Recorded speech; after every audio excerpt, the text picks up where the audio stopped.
नमस्कार, हमारा उत्तर प्रदेश लेकर मैं हूं आपके साथ संदीप निरंजन सरकार। पीएम मोदी की माता हीराबेन की तबीयत खराब होने की वजह से उन्हें अहमदाबाद के यूएन मेहता अस्पताल में भर्ती कराया गया। मां से मिलने पीएम मोदी अस्पताल पहुंचे तो वहीं अहमदाबाद के यूएन मेहता अस्पताल ने अब हेल्थ बुलेटिन जारी करते हुए बताया कि उनकी माता की हालत पूरी तरह से स्थिर है।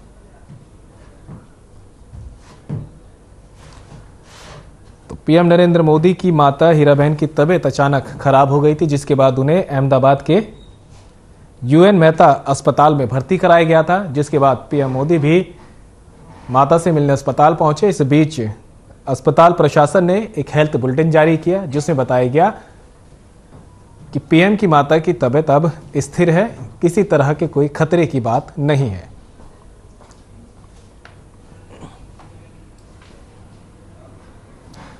कांग्रेस सांसद राहुल गांधी के नेतृत्व में भारत जोड़ो यात्रा यूपी में 3 जनवरी को आ रही है। इससे पहले कांग्रेस नेता सलमान खुर्शीद के बयानों ने राजनीति में सियासी हलचल बढ़ा दी, जिसमें कहा गया कि समाजवादी पार्टी प्रमुख अखिलेश यादव और बीएसपी सुप्रीमो मायावती यात्रा को शामिल होने के लिए निमंत्रण भेजा गया है। अब यात्रा में सपा एमएलसी स्वामी प्रसाद मौर्य और फारूक अब्दुल्ला शामिल होंगे। 3 जनवरी को यूपी के लोनी में भारत जोड़ो यात्रा प्रवेश करेगी।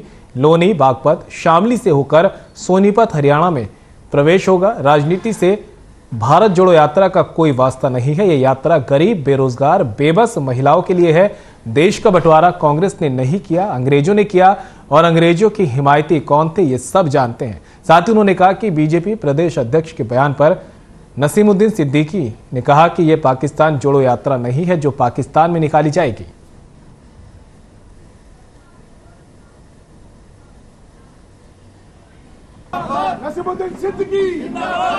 जैसा मैंने अभी कहा कि 7 सितंबर 2022 से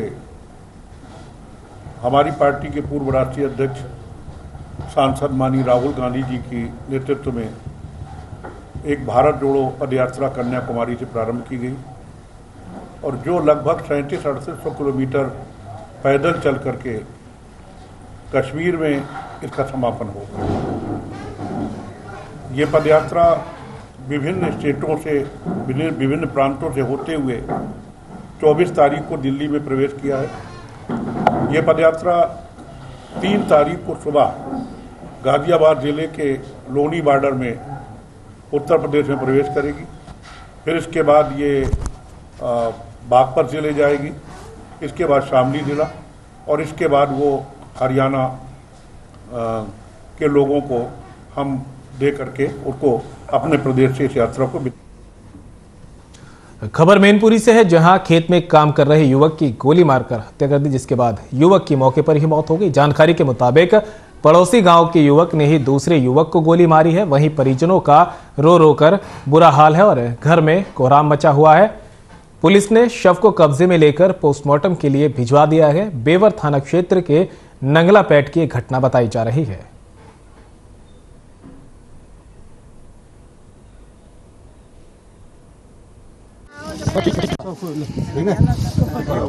तो लोग खोद रहे थे जी, और 7 लोग खोद रहे थे। उन लोगों ने जगह तो आप बोरा सिलाओ, आलू रही थोड़ी जी, तो मैं बोरा सिलने चले गई और मैं बोरा सिल रहा था और तब तक एकदम आवाज आई और मैं एकदम बच के आई, तब एकदम गिर गई और वो लड़का जो था वो एकदम बच गया।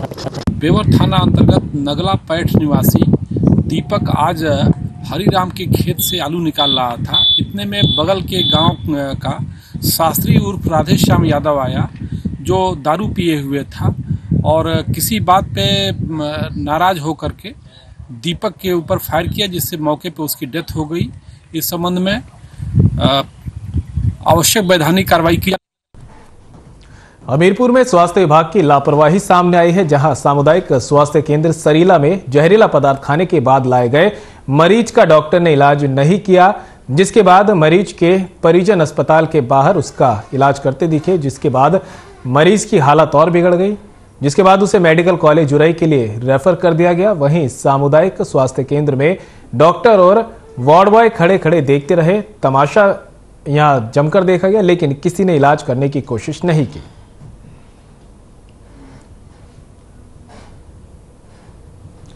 हमीरपुर की खबर आपको बता रहे हैं, जहां पर स्वास्थ्य विभाग पर लापरवाही के आरोप लगे हैं। दरअसल एक युवक को गंभीर हालत में इलाज के लिए सामुदायिक स्वास्थ्य केंद्र लाया गया था, लेकिन डॉक्टरों ने उसका इलाज नहीं किया। युवक ने जहर खा लिया था। जब उसे इलाज नहीं मिला तो परिजन अस्पताल के बाहर ही उसका इलाज करते दिखे, तो वहीं वार्ड बॉय और कर्मचारी तमाशबीन बने रहे, लेकिन युवक को इलाज के लिए नहीं ले जाया गया।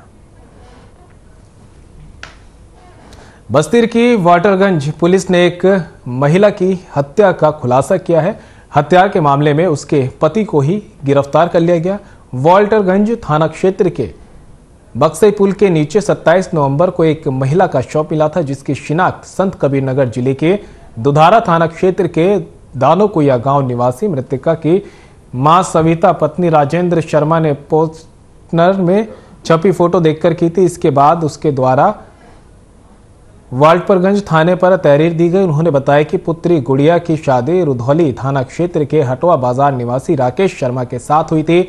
आरोप लगाया कि उसकी बेटी का पति उससे अक्सर मारपीट किया करता था, उससे पीछा छुड़ाना चाहता था। जिसके बाद वाटरगंज पुलिस ने मामले की गहनता से जांच की तो उसके पति की हत्या में संलिप्तता के साक्ष्य मिले। पुलिस ने उसे हिरासत में लेकर पूछताछ की तो हत्या की इस घटना का खुलासा किया।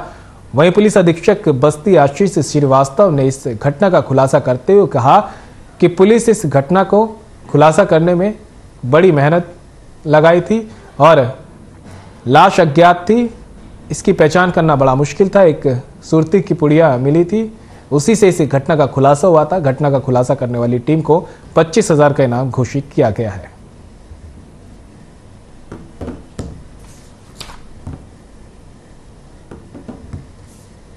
महिला की लाश हम लोग को बरामद हुई थी। उसके संबंध में तुरंत तत्काल उसका पोस्टमार्टम करा करके उसमें 302 का अभियोग पंजीकृत किया गया था। उस महिला की पहचान करना और उसके हत्या जिसने करी है उस अभियुक्त की पहचान करना हमारे लिए बहुत बड़ी एक समस्या बनी हुई थी। इसमें हमारे थाना वाटरगंज की पुलिस और हमारे सीओ सदर ने बहुत अच्छी कार्रवाई करी। जो महिला थी उसके पास में एक G55 तंबाकू की पुड़िया मिली थी। उस तंबाकू की पुड़िया के आधार पर हमारी टीम ने इतना जालौन की साइबर सेल और उरई कोतवाली पुलिस को बड़ी सफलता हाथ लगी है। पुलिस ने अलग अलग स्थानों से लोगों के साथ ठगी करने वाले 3 शातिर गैर जनपदीय अपराधियों को गिरफ्तार किया है, जिनके कब्जे से पुलिस ने नकदी, मोबाइल समेत फर्जी सिम कार्ड भी बरामद किए हैं। गिरफ्तार किए गए आरोपियों को पुलिस ने जेल भेज दिया है।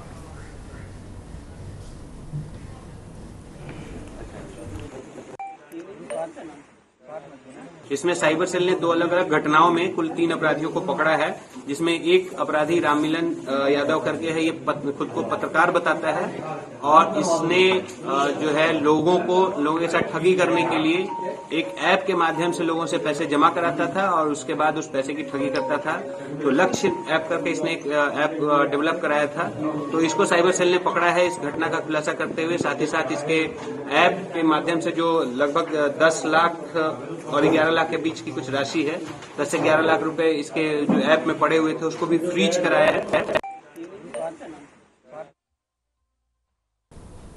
खबर सोनभद्र से है, जहां नगवा विकासखंड क्षेत्र के ग्राम पंचायत कजियारी में सामुदायिक शौचालय में जब से निर्माण हुआ तब से ताला लटका हुआ है। बता दें कि ग्राम विकास सचिव जैक्सन किशोर, ग्राम प्रधान रामलाल जायसवाल, केयर टेकर की मिलीभगत से सामुदायिक शौचालय बंद पड़ा है, जिससे ग्रामीण आम जनमानस को शौच जाने में काफी परेशानियों का सामना करना पड़ रहा है।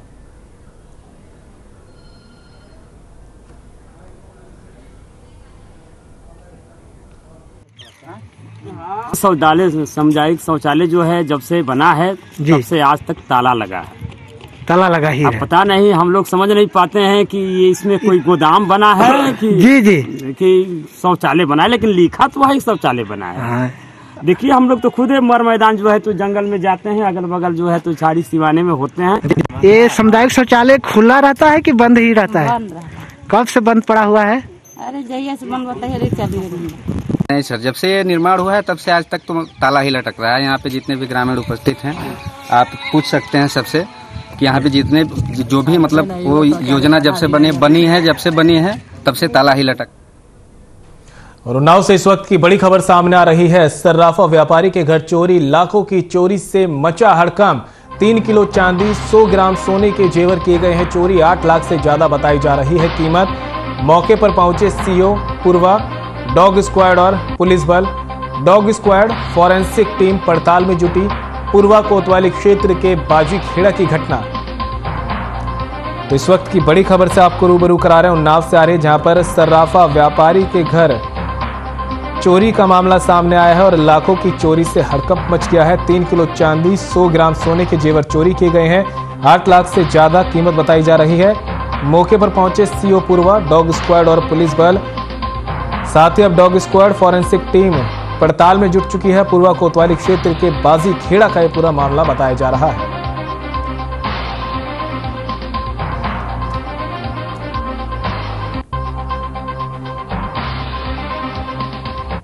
मिर्जापुर में मुख्यमंत्री योगी आदित्यनाथ के ड्रीम प्रोजेक्ट में शामिल विंध्य कॉरिडोर का निर्माण पूरा होने की तारीख दिसंबर 2023 रखी गई है। दिन रात चल रहे निर्माण के चलते तय समय के पूर्व ही विंध्य कॉरिडोर अपने भव्य रूप के साथ तैयार हो जाएगा। जिलाधिकारी दिव्या मित्तल ने बताया कि परकोटा समेत फसाड का 40% काम हो चुका है। निर्माण कार्य तेजी से किया जा रहा है, जिसका शिलान्यास 1 अगस्त 2021 को अमित शाह और सीएम योगी आदित्यनाथ ने वैदिक मंत्रोच्चार के साथ किया था।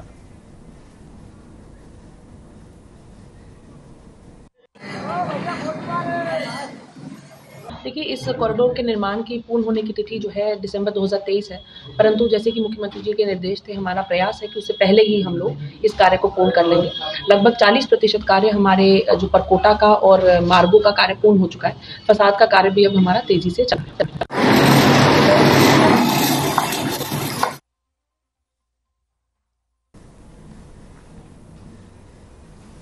परिवहन निगम बस यात्रियों को सुविधा देने के लिए लगातार प्रयासरत है, लेकिन फिर भी सरकारी बसों में असुविधाओं का टोटा लगा रहता है। आए दिन वीडियो वायरल होते हैं कि कहीं कोई छतरी लेकर सफर कर रहा है तो कहीं कोई रजाई ओढ़कर, जिससे विभाग की फजीहत होती रहती है। इसी से निपटने के लिए क्षेत्रीय प्रबंधक ने अचानक कचहरी स्टेशन पर पहुंचकर सुविधाओं का जायजा लिया और आवश्यक निर्देश देते हुए कमियां पाए जाने पर फटकार भी लगाई।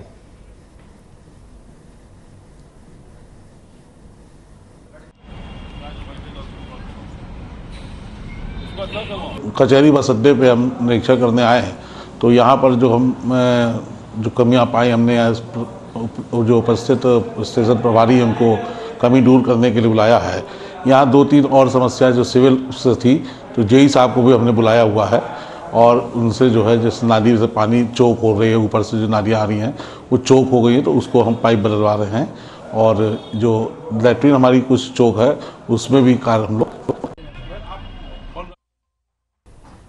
बस्ती के पुलिस उप महानिरीक्षक आर.के. भारद्वाज ने संत कबीर नगर के कई थानों और एसपी कार्यालय का वार्षिक मुआयना किया। निरीक्षण के दौरान डीआईजी ने पुलिसकर्मियों से असले चलवाकर देखे। इनमें से चौकी प्रभारी कांटे श्याम मोहन भी डीआईजी के सामने बंदूक की नली में गोली डाले और फायर करने लगे। इसी देखकर डीआईजी और एसपी हंसने लगे। पुलिसकर्मियों की इस हालत को देखते हुए डीआईजी ने सभी की सही ट्रेनिंग कराने का एसपी सोनम कुमार को निर्देश दिए। दरअसल डीआईजी के सामने खड़े पुलिसकर्मी हथियारों को ऑपरेट करके दिखा रहे थे। बंदूक चलाने के दौरान कांटे चौकी प्रभारी श्याम मोहन को यह भी नहीं पता था कि गोली कहां से डाली जाती है। उन्होंने डीआईजी के सामने बंदूक की नली में गोली डाली और फायर करने लगे। इसे देख डीआईजी खुद हैरान रह गए। वहीं कई पुलिसकर्मी असलों में मैगजीन तक नहीं लोड कर पाए।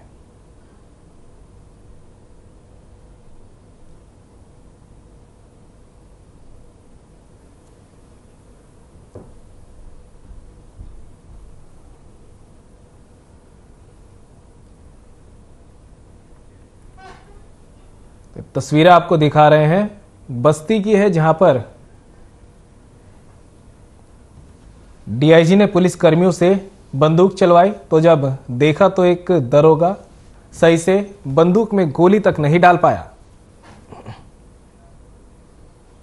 उन्नाव में कोविड की तैयारी को लेकर डिप्टी सीएम ब्रजेश पाठक के निर्देश पर मॉक ड्रिल की जा रही है। जनपद के 4 अस्पताल बांगरमऊ सीएचसी, बिछिया सीएचसी ओराज सीएससी और मोरावत सीएससी में मॉक ड्रिल की गई। इस दौरान सीएमओ के साथ साथ कोविड के नोडल अधिकारी डॉक्टर नरेंद्र सिंह भी मौजूद रहे। जिला नोडल अधिकारी ने मॉक ड्रिल कर ऑक्सीजन प्लांट, वेंटिलेटर, दवा बेड का निरीक्षण किया। आपको बता दें कि जनपद उन्नाव के बांगरमऊ नगर में स्थित सामुदायिक स्वास्थ्य केंद्र में कोरोना को लेकर प्रदेश सरकार ने हाई अलर्ट जारी किया हुआ है। सीएमओ डॉक्टर सत्यप्रकाश ने बिछिया सीएससी में वेंटिलेटर, ऑक्सीजन सप्लाई, दवा सप्लाई और बेड के इंतजाम देके मेडिकल स्टाफ को हाई अलर्ट पर रखा। किसी तरह कोई मरीज मिलता है तो उसकी तत्काल इलाज करने के निर्देश भी दिए।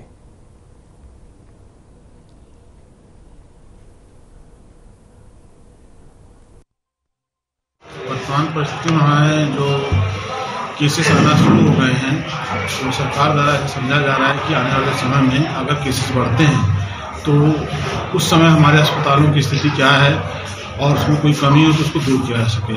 इसी के परिप्रेक्ष्य में आज सरकार द्वारा निर्देशित किया गया है कि सभी अस्पताल जहाँ पर भी हमारे भर्ती होने की संभावना है मरीजों के कोविड की, तो उनके लिए इनकी चेकिंग कराया जाए। उसी के परिप्रेक्ष्य में हमारा यहाँ आना हुआ है, जिसके मेरे द्वारा ऑक्सीजन कंसनट्रेटर, दवाओं की उपलब्धता, ऑक्सीजन प्लांट, टेल तक ऑक्सीजन जारी की जा रही है।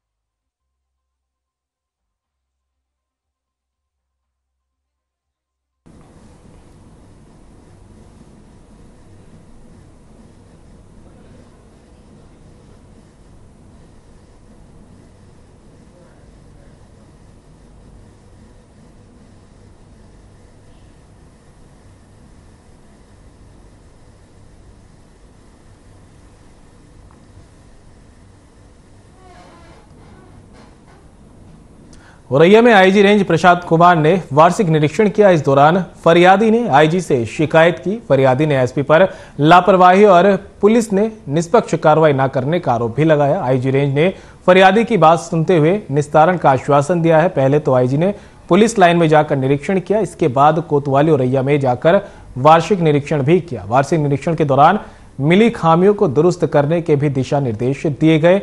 आपको बता दें कि इस दौरान कोतवाली दफ्तर में पुलिस अधिकारियों और अधीनस्थों के साथ बैठक ली गई। वहीं फरियादी की शिकायत पर आईजी रेंज ने यह स्वीकार किया कि जांच और थोड़ा गंभीरता से करनी चाहिए। पीड़िता की प्रार्थना पत्र के आधार पर जांच सीबीसीआईडी में ट्रांसफर करने पर विचार करके कार्रवाई की जाएगी, जिसके बाद पीड़िता को न्याय मिलेगा। और यह आईजी रेंज ने किया वार्षिक निरीक्षण।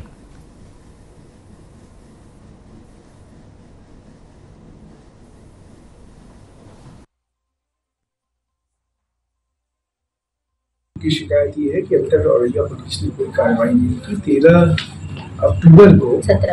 17 अक्टूबर को वो और वहीं पे मोटरसाइकिल मिली थी और वो मिले थे। पोस्टमार्टम रिपोर्ट मैंने देख लिया है, पोस्टमार्टम रिपोर्ट वो साथ में लाए थे, पोस्टमार्टम रिपोर्ट मैंने देखा है। उसमें उनका आरोप जो है वो ये है कि उनके साथ कुछ लोग प्रॉपर्टी का काम करते थे, उन लोग उनको बुला के ले गए थे और उसके बाद उनको पता चला कि वो पोस्टमार्टम हाउस में वो अस्पताल गए हैं जहाँ से उनकी डेथ हो गई। मतलब शुरुआत के दिन से, पहले ही दिन से वो यही बस कह रही है एक्सीडेंट है, लेकिन केस पे नहीं देखा। 6 दिन तक हत्यारा फोन लेके घूमता रहा, फोन पे से सारे पैसे भी निकाल लिए, लेकिन उस पर ध्यान नहीं दिया। सिर्फ मेरी भाभी को समझाने में रही कि ये एक्सीडेंट है, आप एक्सीडेंट लिखा दो, फालतू में आप हत्या लिखवा रही। मुकदमा लिखने के बाद में आप पुलिस अधीक्षक से मिले थे? एक बार नहीं, कम से कम 10 बार मिले। उनका क्या जवाब रहा? बस यही है, एक्सीडेंट है, आप लोग फालतू में परेशान, पता नहीं क्यों लग रहा है मर्डर है। आप साहब ने कहा है कि मैं न्याय दिलाऊंगा, लेकिन मुझे अभी तक कोई न्याय नहीं मिला। मेरे 17 क्या मामला क्या था आपका? मेरा मामला ये था, 17 अक्टूबर को मेरे पति की हत्या की गई थी, मर्डर हुआ था, लेकिन अभी तक मुझे कोई न्याय नहीं मिला। पुलिस ने अब तक आरोपियों को पकड़ा, उनके खिलाफ क्या कार्रवाई की? कोई कार्रवाई नहीं की अभी तक मेरे खिलाफ। क्या कहा पुलिस ने? क्या कहा? पुलिस ने बस यही कहा है कि उनका एक्सीडेंट हुआ था साड़ से।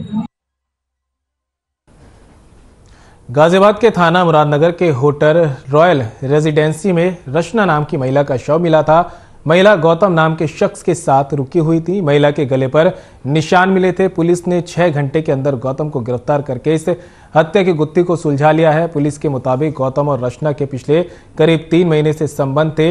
यहाँ ये भी पता चला है कि रचना शादीशुदा थी। पुलिस जांच में मामला सामने आया कि रचना घर जाने की जिद कर रही थी। पिछले 3 दिनों से लगातार ये दोनों एक जगह से दूसरी जगह घूम रहे थे।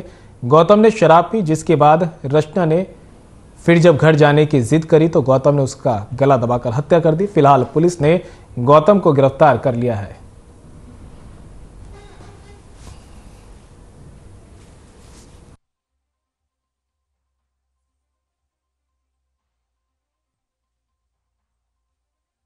थाना मुरादनगर पर एक सूचना प्राप्त हुई थी कि एक होटल के कमरे में एक महिला का शव मिला है।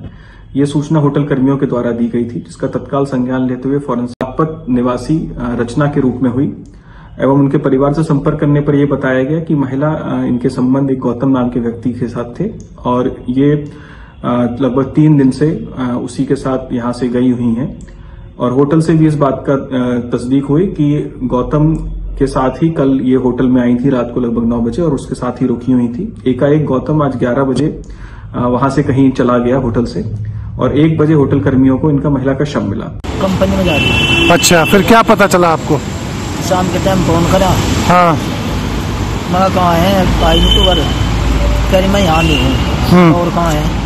कह रही मैं तो इसी के लाई। किसकी? गौतम की। हाँ। मैं घर नहीं आ रही, कह रही वहाँ नहीं दे रहा मुझे। अच्छा, गौतम कौन है ये? पता नहीं, तिल्ला मोड़ का है। अच्छा, जानता जी। ये एक शंभू में जुड़े हुए हैं। हाँ। उसी में जुड़े थे ये, महीना हुआ उसका। काय में? शंभू है कोई इनका ग्रुप है। हाँ हाँ। अच्छा, बस ये कहानी है।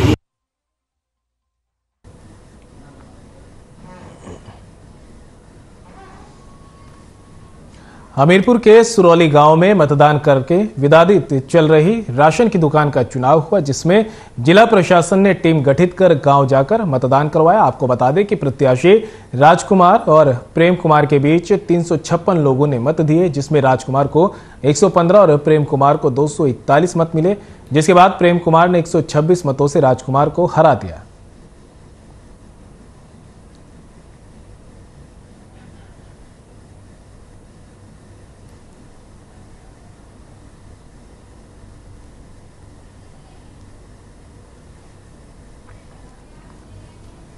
हमीरपुर जिला मुख्यालय के बाजार में बीती रात अली ज्वेलर्स की दुकान में चोरी हो गई। आपको बता दें कि चोरों ने शटर काटकर चोरी की वारदात को अंजाम दिया। चोरी के दौरान बाजार के 2 चौकीदारों को बंधक बनाया गया था, जिसके बाद चोरी की ज्वेलर्स की दुकान से तिजोरी गायब है। घटना की जानकारी दुकान मालिक को सुबह हुई। पुलिस ने दुकानदार की तहरीर पर चोरी की घटना की छानबीन शुरू कर दी है। चोरी की घटना के खुलासे को लेकर डॉग स्क्वाड और फॉरेंसिक टीम सहित पुलिस की कई कमेटी काम पर रही है।